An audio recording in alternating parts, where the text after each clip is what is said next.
ಎಲ್ಲರಿಗೂ ನಮಸ್ಕಾರ. ಹೃದಯಾಘಾತದಿಂದ ಕಾಲೇಜು ವಿದ್ಯಾರ್ಥಿನಿ ಸಾವನ್ನಪ್ಪಿರುವ ಘಟನೆ ಶನಿವಾರ ಮಧ್ಯಾಹ್ನ ಪಾವಗಡಪಟ್ಟಣದಲ್ಲಿ ನಡೆದಿದೆ. ಮೈದಿಲಿ ವೇಮುಲ ವಯಸ್ಸು 19, ಮೃತ ವಿದ್ಯಾರ್ಥಿನಿ. ಪಟ್ಟಣದ ವೈ.ಇ. ರಂಗಯ್ಯ ಶೆಟ್ಟಿ ಸರ್ಕಾರಿ ಪ್ರಥಮ ದರ್ಜೆ ಕಾಲೇಜಿನಲ್ಲಿ ಮೈದಿಲಿ ವೇಮುಲ ಪ್ರಥಮ ಬಿ.ಕಾಂ ಓದುತ್ತಿದ್ದು, ಈಕೆ ಮೂಲತಃ ಮಿಡಿಗೇಶಿಯ ನಿವಾಸಿ ಎಂದು ತಿಳಿದು ಬಂದಿದೆ. ಶನಿವಾರ ಕಾಲೇಜಿಗೆ ಹಾಜರಾಗಿ ಕಾಲೇಜು ಮುಗಿದ ನಂತರ ಪಟ್ಟಣಕ್ಕೆ ಬರುವಾಗ ಕೋರ್ಟ್ನ ಮುಂಭಾಗ ತಲೆ ಸುತ್ತಿ ಬಿದ್ದಿದ್ದು, ತಕ್ಷಣ ಸಹಪಾಠಿಗಳು ಆಸ್ಪತ್ರೆಗೆ ದಾಖಲಿಸಿದರು.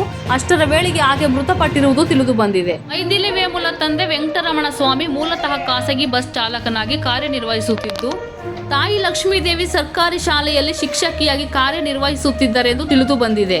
ಮೈದಿಲಿ ವೇಮುಲ ಎಂಬ ವಿದ್ಯಾರ್ಥಿನಿ 4 ವರ್ಷಗಳಿಂದ ಹೃದಯಕ್ಕೆ ಸಂಬಂಧಿಸಿದ ಕಾಯಿಲೆಯಿಂದ ಬಳಲುತ್ತಿದ್ದಳು ಎಂದು ತಿಳಿದು ಬಂದಿದೆ.